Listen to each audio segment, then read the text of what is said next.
Welcome students. तो हमारा previous lecture में ये टॉपिक डालकर छोड़ दिया था परावैद्युत माध्यम में स्थिर आवेश के कारण विद्युत क्षेत्र एवं गाउस का नियम।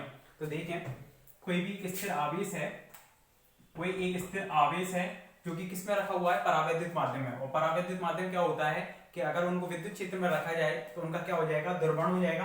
तो यहाँ पर परावैद्युत माध्यम के परमाणु है, उनका ध्रुवण हो जाएगा, तो प्लस क्यू की साइड में माइनस आ जाएगा।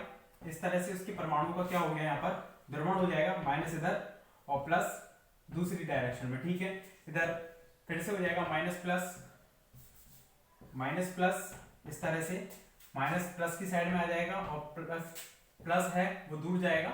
इस तरह से इसका क्या हो जाएगा, परमाणुओं का ध्रुवीकरण हो जाएगा।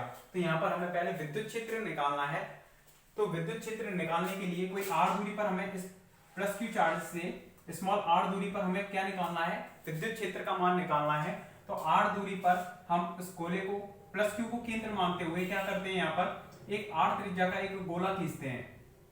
ठीक है, इस तरह से हमने क्या खींचा, यहाँ पर एक r त्रिज्या का एक गोला खींचा।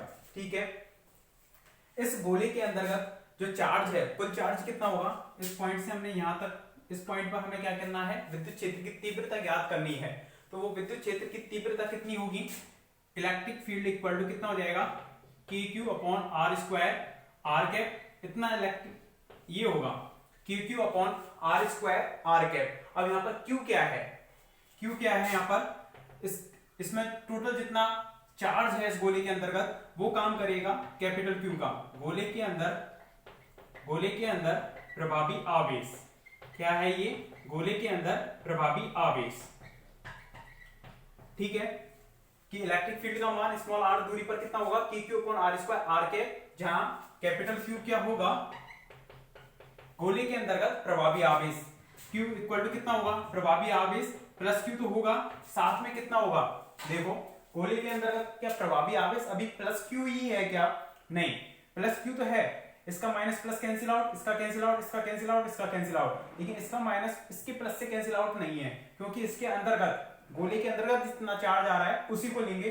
तो प्लस चार्ज यहां से बाहर निकल गया, तो इसके अंतर्गत ये क्या आ रहा है, माइनस चार्ज और आ रहा है। तो माइनस चार्ज को संगत हमने इस चार्ज को बोल दिया बाउंड चार्ज, क्योंकि बाउंड ही है उस परावैद्युत माध्यम में। ये परावैद्युत माध्यम के जो परमाणु है उसके लिए क्या है, यहाँ पर ये QB बाउंड चार्ज है, बाउंड चार्ज है। जहां इक्वेशन 1 बोल दिया, इसको इक्वेशन 2 बोल दिया, जहां QB गोले के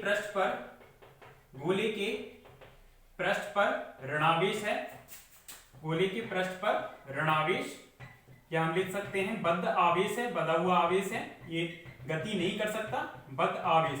और पृष्ठ आवेश है, ये गोले का पृष्ठ है, पृष्ठ पर आवेश है। तो QB upon 4 pi R square कितने के बराबर होगा, sigma B bound charge density, पृष्ठ आवेश घनत्व कितना होता है, चार्ज अपॉन एरिया, गोले का क्षेत्रफल कितना होता है 4 पाई आर स्क्वायर। तो QB इक्वल टू कितना आ जाएगा, यहाँ पर 4 pi R square sigma B. ये किसकी वजह से आया है, सिग्मा बी ध्रुवण के कारण पृष्ठ आवेश घनत्व है, पृष्ठ आवेश घनत्व है, ध्रुवण के कारण क्या है, यहाँ पर पृष्ठ आवेश घनत्व है। चूंकि सिग्मा बी कितने के बराबर था, P वेक्टर के बराबर, हमने पहले भी निकाला था जहां पर हम समांतर प्लेट संधारित्र पढ़ रहे थे विद्युत ध्रुवण के लिए। वहां पर सिग्मा P इक्वल टू कितना आया था, सिग्मा P इक्वल टू आया था कैपिटल P वेक्टर। इस सिग्मा P को ही हम यहाँ पर सिग्मा B से रिप्रेजेंट कर रहे हैं, ध्यान रखना। तो सिग्मा B इक्वल टू कितना होगा, P वेक्टर के बराबर, पहले निकाल चुके हैं इस चीज को, इसलिए QB इक्वल टू कितना आ जाएगा, 4 pi R square P vector, कितना आ जाएगा 4 pi R square P vector. अब सिग्मा पर हम वेक्टर लगा रहे हैं, ये वास्तव में गलत है, क्योंकि ये क्या है, पृष्ठ आवेश घनत्व जो कि अदिश राशि होती है। तो sigma vector B into N cap लगाओ, या फिर इन दोनों को ही हम कैसे लिख सकते हैं, अदिश रूप में, कि sigma B equal to P है। इस तरह से हमने किस में लिख दिया, इसको केवल अदिश राशि के रूप में लिख दिया, क्योंकि सिग्मा B कैसी राशि के रूप में होता है, अदिश में। ये हो गया। और टोटल इक्वल किसके है, चार्ज के, तो चार्ज भी कैसी राशि है, अदिश राशि। समीकरण नंबर 3, ये क्या है, P विद्युत ध्रुवण है, क्या है यहाँ पर, विद्युत ध्रुवण है। इस तरह से तो 3 हो गया। अब समीकरण 2 में 3 से मान रखने पर, समीकरण 2 में 3 से मान रखने पर, समीकरण 2 में अगर हम 3 से मान रखेंगे तो प्रभावी आवेश कितना आ जाएगा, Q equal to Q minus K 4 pi R square, और कितना हो जाएगा ये P, ये हो जाएगा 4 पाई आर स्क्वायर P।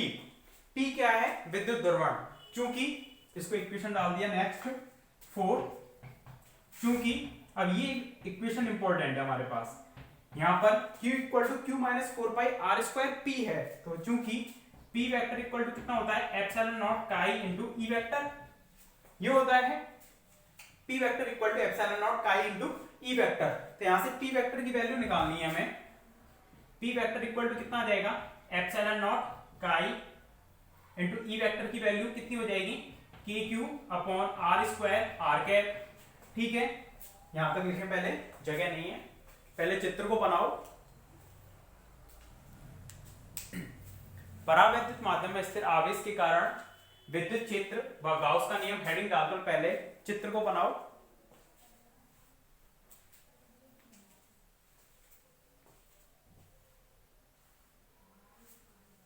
और उसमें लाइन लिखना पहले, लैंग्वेज।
चित्र को बनाने के बाद लैंग्वेज लिखना, माना एक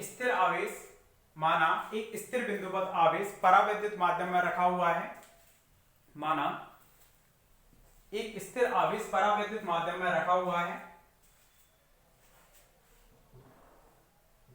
तब इस बिंदुवत आवेश प्लस क्यू के कारण, तब इस बिंदुवत आवेश प्लस क्यू के कारण परावैद्युत माध्यम के ऋणावेश के वितरण का केंद्र, परावैद्युत माध्यम के ऋणावेश के वितरण का केंद्र,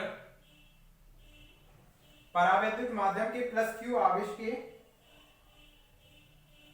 तब बिंदुवत आवेश प्लस क्यू के कारण परावैद्युत माध्यम के ऋणावेश के वितरण का केंद्र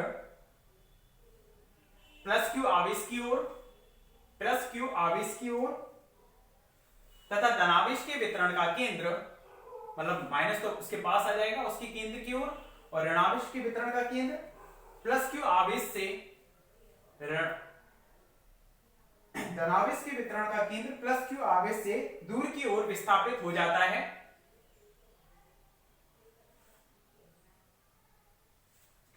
प्लस क्यू आवेश से स्मॉल आर दूरी पर स्थित, प्लस क्यू आवेश से स्मॉल आर दूरी पर स्थित, प्लस क्यू आवेश से स्मॉल आर दूरी पर स्थित किसी बिंदु पर विद्युत क्षेत्र का मान ज्ञात करने के लिए, प्लस क्यू आवेश से स्मॉल आर दूरी पर स्थित किसी बिंदु पर विद्युत क्षेत्र का मान ज्ञात करने के लिए एक स्मॉल आर त्रिज्या के गोले की रचना करते हैं, एक स्मॉल आर त्रिज्या के गोले की रचना करते हैं।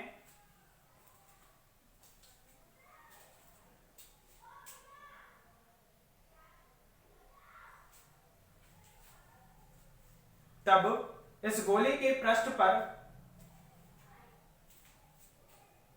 तब इस गोले के पृष्ठ पर ऋणावेश QB होगा, ऋणावेश QB होगा, स्मॉल QB, ये वाला स्मॉल QB होगा। अतः विद्युत क्षेत्र की तीव्रता निम्न होगी, अतः विद्युत क्षेत्र की तीव्रता निम्न होगी। और समीकरण 1 से पूरा कंप्लीट लिख दो यहां से। समीकरण 1 इसमें Q के बारे में बताया हमने, ये है, और Q की वैल्यू हमने वास्तव में वो निकाली थी 4 पाई r²p। इक्वेशन 4 यहां तक लिख दो, इक्वेशन नंबर 4 तक।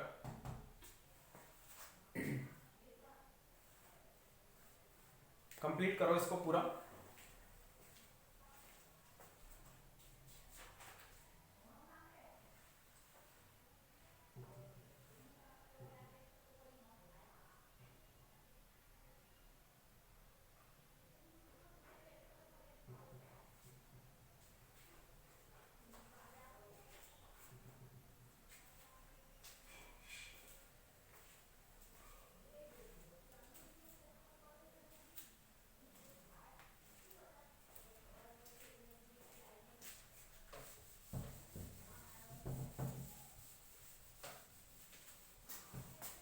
चित्र बना लिया आपने पहले ही। इक्वेशन 4 के बाद उन दोनों लाइनों को भी लिख लेना।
इसके बाद देखें, जो विद्युत ध्रुवण है एप्सिलॉन नॉट काई ई की वैल्यू वहां पर पुट कर दी है। आगे देखें इसके बाद P vector equal to epsilon naught chi upon K की वैल्यू कितनी हो जाएगी 1/4 पाई एप्सिलॉन नॉट। Q की वैल्यू कितनी है Q minus K 4 pi r² P इतनी है 4 पाई r² P। अदिश में है, ये ध्यान रखना, ये अदिश है तो ये भी अदिश में है। नीचे हम सदिश में लेकर चल रहे हैं इसको। 4 पाई r² P और कितना रह गया स्मॉल r², कितना रह गया, तो P वेक्टर इक्वल टू कितना हो जाएगा एप्सिलॉन नॉट काई Q upon 4 pi r²। Epsilon not से एप्सिलॉन नॉट कैंसिल आउट हो जाएगा, ये एप्सिलॉन नॉट से इधर लिख देना काई Q minus K 4 pi r² P upon में कितना हो जाएगा 4 पाई r²। ठीक है, तो काई Q अपॉन 4 पाई r² और माइनस में हो जाएगा काई 4 पाई r² से 4 पाई r² कट जाएगा और यहां पर बचेगा केवल P। लेकिन एक चीज ध्यान रखना, r कैप और रह गया वहां से, तो r कैप यहां पर लगेगा, r कैप यहां पर लगेगा, इसमें भी लगेगा और इसमें भी लगेगा। ठीक है, आगे इसमें देखते हैं।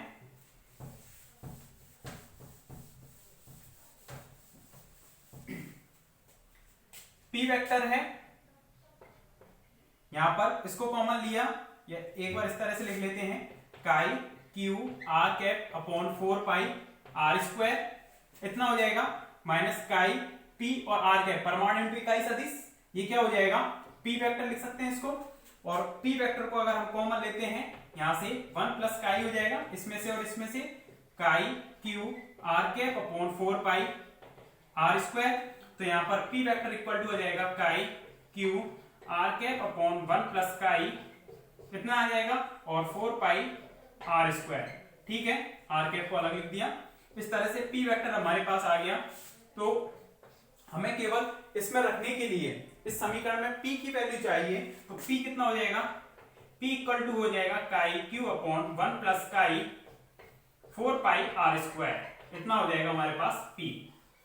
इक्वेशन नंबर इसको डाल देना 4 के बाद 5, ये हमने p निकाल दिया। इस p की वैल्यू की जरूरत थी हमें इक्वेशन 4 में रखने के लिए, तो लिखो यहां तक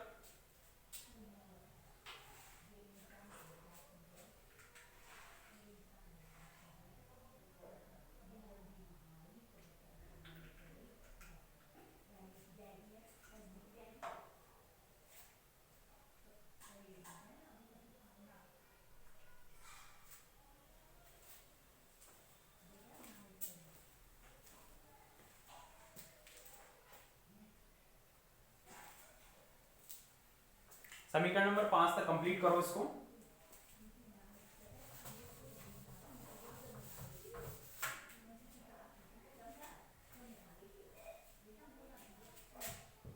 समीकरण 4 में 5 से मान रखने पर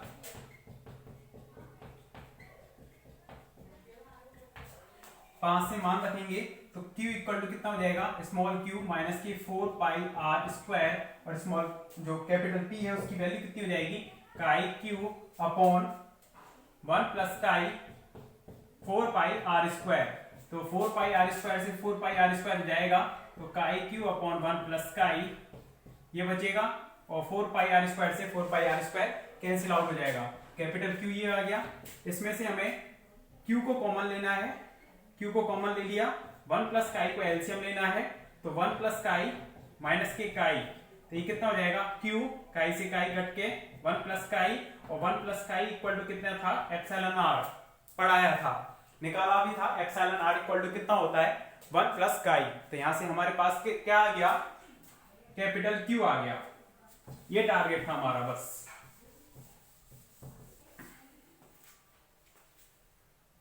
यहां तक लिख दो इसको, इक्वेशन नंबर 6।